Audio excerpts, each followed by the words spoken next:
Hello et bienvenue dans ce nouvel épisode d'Entre deux vies. Alors, j'ai pas posté la semaine dernière, mais là je vais essayer de me rattraper cette semaine pour pouvoir reprendre un rythme normal. Aujourd'hui, j'ai envie qu'on parle de la vie d'adulte. Franchement, zéro préparation, juste j'ai envie de parler comme ça, de voilà.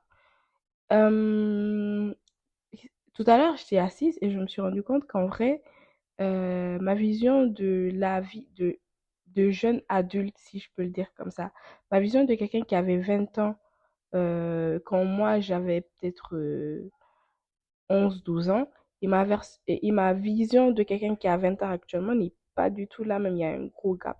C'est-à-dire qu'aujourd'hui, moi, en tant que fille de 22 ans, attention, ça fait mal, hein. De 22 ans, j'ai pas correctement été assez préparée à ce qui m'attendait une fois le cap des 18 ans passé. Ouais. En réalité, quand j'avais 10, 12 ans, j'ai toujours dit, bah, moi, à 20 ans, je voyais les gens qui avaient 20 ans, minimum 20 ans, comme vraiment des gens super accomplis. Ils savaient ce qu'ils voulaient faire dans la vie, ils voyageaient, ils étaient assez responsables, assez matures, ils avaient une voiture, ils avaient des enfants, ils avaient fondé une famille. Enfin, c'était vraiment des gens accomplis, tu vois. Et en réalité, c'est pas le cas. En réalité, je me suis rendu compte que c'est même à partir de 20 ans que tu commences à te chercher. Parce que moi, aujourd'hui, en tant que jeune fille de 22 ans, je ne me connais pas réellement. Je suis en train d'apprendre à me connaître, d'apprendre à, à me gérer.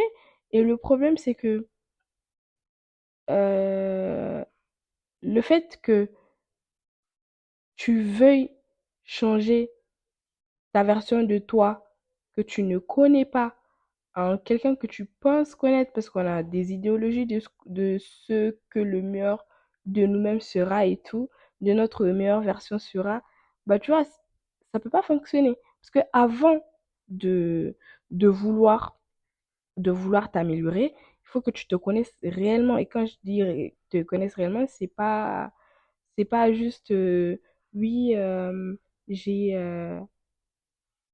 c'est pas juste oui, j'ai telle qualité, j'ai tel défaut. C'est ok, oui, j'ai telle qualité. Qu'est-ce qui a fait que j'ai telle qualité? Comment je fais en sorte de profiter de ces qualités, de faire profiter aux autres de ces qualités? Et qu'est-ce qui fait en sorte que, par exemple, je suis impulsive? Comment arrêter d'être impulsive? Qu'est-ce qui m'a traumatisée? Quelles sont les situations dans lesquelles je ne veux pas me retrouver? Qu'est-ce que, au fond, au plus profond de moi, quel est mon désir le plus gros? On va tous y répondre à ces questions, mais superficiellement. Parce que quelque part, déjà, on peut pas finir de se connaître. Moi, j'ai envie de dire. On peut pas, je sais pas. Oui, on peut pas se connaître comme ça du jour au lendemain. Il y a un cheminement à faire. Il y a quelque chose. C'est vrai qu'on nous a mis à l'école très tôt, à l'âge de peut-être 4 5 ans pour certains. Enfin, en tout cas, pour ma part, j'ai été en classe de CI il me semble, 5 ans. Bon, j'avais 4 ans et demi, parce qu'en ce moment, j'avais pas encore 5 ans. Et jusqu'à ma classe de terminale, je savais pas que je vivais peut-être l'une des meilleures périodes de ma vie, tu vois. Ça, je l'ai su par après. Quand les soucis, la responsabilité, tout ça m'a attrapé par le callback, je me suis dit, en vrai, t'as pas assez profité de cette période-là. Et c'est dommage.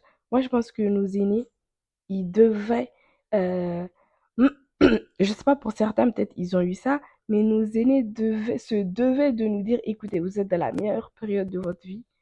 Profitez, vous êtes jeune, vous pouvez vous permettre de faire des erreurs, vous pouvez vous permettre de faire ça et ça et ça. Que une fois adulte, c'est des actions que vous allez poser et qui auront beaucoup de répercussions, tu vois, sur vous. Alors que là, il n'y a pas vraiment de répercussions. Tu es là, tu vis ta vie, tu t'amuses, t'as pas de stress, t'as rien du tout. Euh, mais ça, c'est pas fait. À l'école, on nous a pas appris à vivre la vraie vie.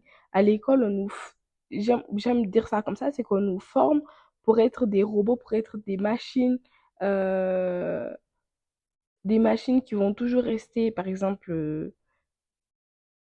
modeste. Par exemple, à l'école, c'est rare qu'on nous ait appris à réfléchir. Je pense qu'il y a des sujets où on nous dit oui, réfléchissez. Mais à l'école, on nous donne un truc, on l'apprend pour le reverser plus tard, tu vois. Je sais pas si vous voyez ce que je veux dire, mais on n'a pas ce processus où on dit, par exemple, on vous donne, par exemple, je prends le cas d'histoire géo. Avant les cours d'histoire géo, je sais pas, le cours de la Deuxième Guerre mondiale, par exemple, les profs pourraient nous dire, écoutez, notre prochain cours, ça sera la Deuxième Guerre mondiale. Donc, ce que je veux de vous, c'est que vous rentriez à la maison, vous réfléchissez, je ne sais pas si vous avez des questions, vous réfléchissez dans le sens, vous vous demandez, mais comment ça s'est passé? Comment ça se fait qu'il y ait des gens qui étaient présents, mais quand même que la Deuxième Guerre mondiale ait eu lieu, il n'y a pas eu des trucs pour les arrêter. Enfin, vraiment réfléchir au processus qui a amené cette Deuxième Guerre mondiale, avant ou après, hein, là je le dis comme ça directement, mais je sais pas exactement comment on aurait pu le caler. Mais vous voyez, au moins il y a ce processus un peu de, on sort du cadre du cours réellement, non pas du cours, mais on sort réellement de ce que le prof nous a appris. Parce que le prof, lui, il va nous apprendre les dates, il va nous apprendre un peu les circonstances politiques, il va nous apprendre l'histoire derrière, mais il va pas exactement nous dire, par exemple, comment les personnes elles ont réagi, qu'est-ce qui s'est passé, hormis, je sais pas. En fait, vous voyez ce que je veux dire. Essayez de comprendre, s'il vous plaît, parce que voilà. Et donc, l'école nous apprend pas à, enfin, du moins, on nous a pas appris à, je sais pas moi, remplir des impôts. Sachant que les impôts, c'est quelque chose que tu commences à remplir une fois que tu commences à travailler. Et rien que pour une petite erreur, on peut attraper ton callback là, tu vas terminer je ne sais où. Mais vous voyez, en fait, moi, je me dis, oui, c'est bien d'apprendre, c'est bien d'avoir des connaissances et tout, mais l'école, il devrait y avoir deux parties. Une première partie où vraiment tu es là, tu apprends la vie, tu apprends les petits trucs de la vie, tu apprends qu'il ne faut pas faire ci, tu apprends peut-être comment... Il devrait y avoir une partie où on t'apprend comment gérer tes émotions, parce qu'à l'école, on n'a pas le droit de de révéler, si je peux le dire comme ça, nos émotions. Par exemple, juste un exemple bête, hein, c'est que si un prof te donne une note que tu,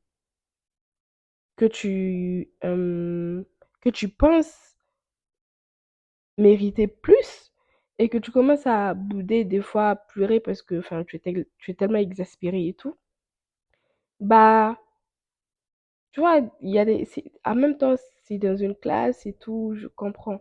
Il y a des élèves ou même le prof, ils te diront, bah, estime-toi heureux que tu aies eu cette note et tout. Je ne vois pas pourquoi tu pleures, je ne vois pas pourquoi, nanina.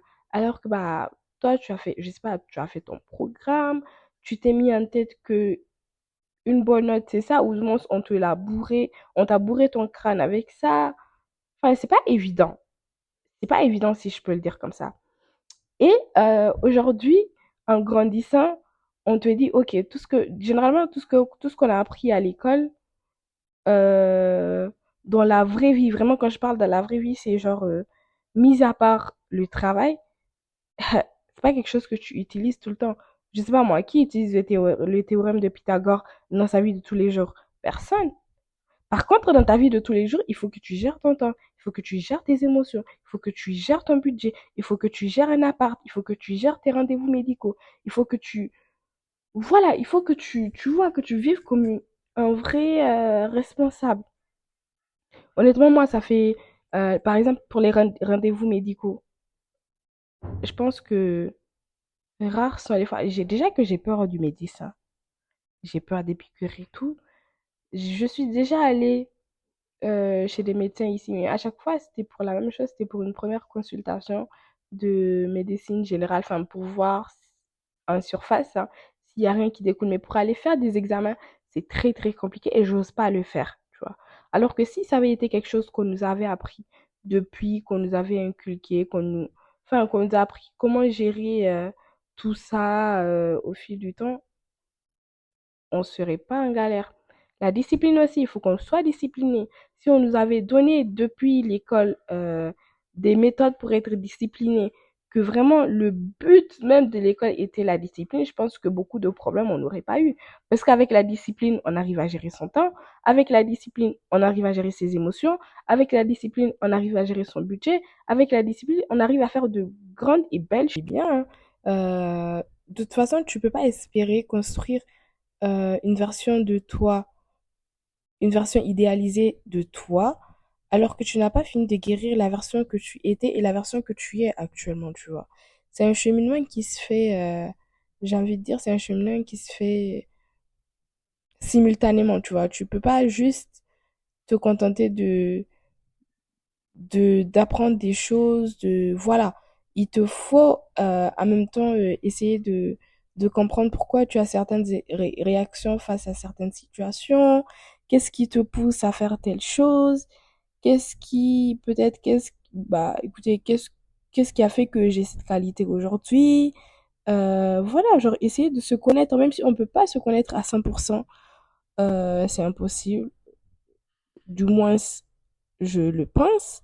Après, on peut se connaître en surface. Enfin, on peut apprendre plein de choses de nous, essayer de voir peut-être les qualités à garder, les qualités sur lesquelles il faut faire attention parce qu'elles peuvent très vite tourner au défaut, euh, les réactions à avoir.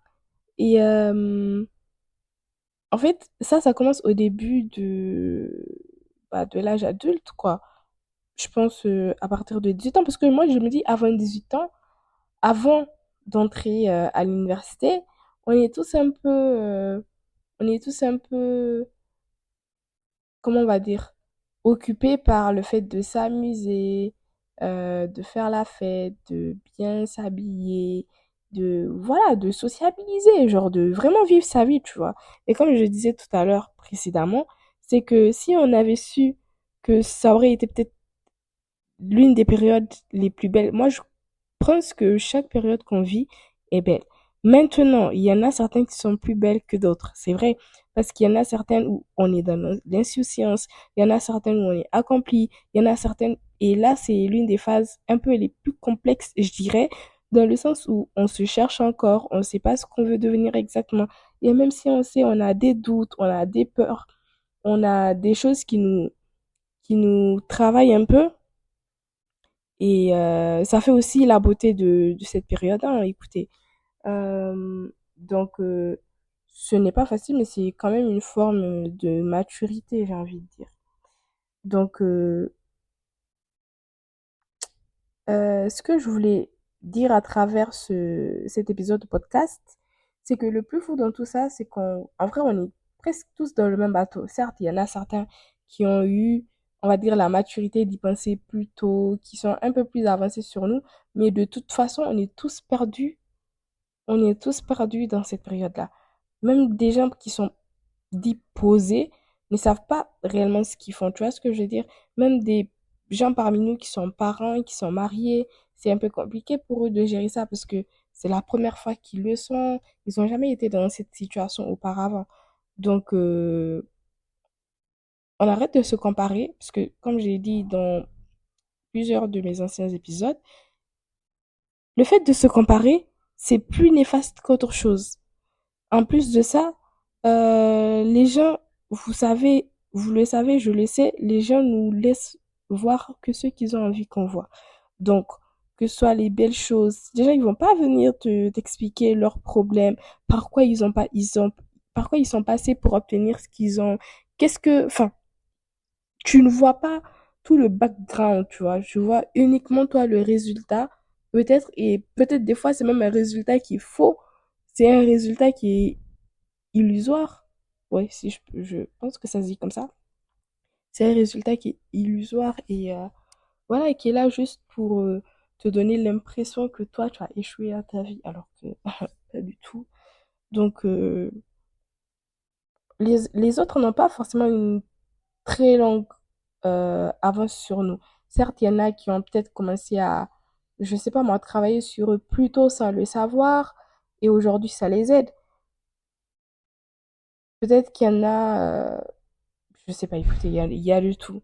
Mais quand même, sachez que beaucoup d'entre nous, on improvise, on vit le jour au jour. Certes, on a des programmes, on a des choses, mais on improvise presque tous les jours. Et le syndrome de l'imposteur aussi, peut-être quelque part qui vient de là, parce qu'on se sent incapable, enfin, on se sent pas capable, ben c'est ça, on se sent incapable. On se sent pas capable de, on se dit, mais attends, moi je peux, non, moi je pense pas pouvoir, tu vois, parce qu'on pense pas avoir les capacités. Même si quelqu'un vient nous voir et nous dit, oui, tu peux faire ça, moi je te vois bien ça et tout, je dis, non, non, non, non, non. Mm, mm. Ok, toi, je te vois bien faire ça. C'est vrai que, ok, peut-être que j'ai telle qualité et tout, mais la tâche, elle est trop lourde pour moi. La tâche, elle est trop lourde pour moi. Et moi, j'ai juste envie de vous dire, de toute façon, on passe tous par les mêmes périodes. On a une période d'enfance, vraiment insouciance. Ensuite, on a l'adolescence où on commence un peu à prendre conscience de certaines choses, même si on les prend pas forcément au sérieux. Ensuite, on a cette phase où, ok, là, je prends conscience de certaines choses, je commence à prendre des choses au sérieux, je commence à vouloir travailler sur moi. Ensuite, on a cette phase d'adulte où, ok, d'accord, je sais ce que je veux, mais je sais pas forcément comment l'atteindre, ou j'ai le syndrome de l'imposteur, ou il y a des choses qui me retardent, mais ça fait partie du cheminement et je vais travailler sur ça et je vais avancer. On a cette phase d'adulte où, ok, je sais ce que je veux, j'ai réussi à guérir ce que j'ai à guérir, euh, j'ai réussi à avancer malgré tout, contre vents et marées, j'ai réussi à faire des choses, mais quand même, je me sens toujours pas légitime. Ensuite, on a cette phase d'adulte où, ok, j'ai réussi à faire des choses, j'ai finalement accepté que je peux être capable de réaliser beaucoup plus que ça. Euh, je deviens accomplie. Et ensuite, on a cette phase d'adulte où, ok, j'ai fait presque tout ce que je voulais faire dans ma vie, si donne l'envie, hein. J'ai fait tout ce que je voulais faire dans ma vie. Et maintenant, écoutez, je suis à la recherche de nouveaux challenges. Donc, tu as cette liberté. Tu commences à avoir, plus tu grandis, plus tu commences à avoir cette liberté de faire tes propres choix, de prendre tes propres décisions, de poser tes limites. Surtout ça, parce que c'est quelque chose que, beaucoup étant enfant, on nous a pas appris à poser nos limites, de rêver à ta manière. Il y a personne qui te dira, OK, là, tu rêves trop grand, tu rêves trop fort, tu pourras jamais accomplir. C'est faux. Avec du travail, et si ça t'est destiné, tu pourras le faire. Tu pourras au moins commencer, tu pourras essayer, tu vois. Certes, tu n'es pas encore arrivé en ce moment là où tu souhaites, mais quand même, tu avances à ton rythme. Même si pour toi, tu avances lentement, un escargot, malgré qu'il avance lentement, il finit toujours par arriver là où il veut arriver. Donc, c'est déjà énorme. Et il faut pas sous-estimer les petits succès comme ça. Moi, je pense qu'il faut les mettre en avant. Parce que c'est là toute la beauté de la vie d'adulte. C'est je commence, j'échoue, je tombe, je me relève, euh, je recommence. Peut-être je réussis, peut-être je réussis pas. Mais en tout cas, j'ai essayé et je sais pour demain peut-être ce qui marche et ce qui marche pas. Donc, en vrai, on n'a pas besoin d'avoir tout compris pour avancer. Tu vois, c'est ok de ne pas avoir tout compris à genre 20, 25 ans, 22, enfin bref. C'est normal de tomber, d'échouer, de douter, de se relever.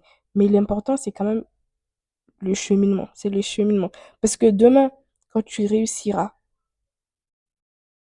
tu vas pas regarder, c'est pas tant le résultat qui va te forger, c'est tout ce que tu as dû traverser pour en arriver là. C'est ça qui fait la beauté de la chose. C'est ça qui va te donner des leçons de vie. C'est de ça que tu vas apprendre, tu vois. Et donc, je vais finir cet épisode, je vais conclure cet épisode sur cette petite note. J'espère que cet épisode t'a plu, malgré qu'il y a eu parce que j'ai rien préparé et que j'ai tout dit au pif. Je m'en excuse, ça n'a pas dû être agréable à écouter. Je vais essayer de couper ce que je peux au montage. Et bon, on se dit à la prochaine pour le prochain épisode d'Entre deux vies. Ciao!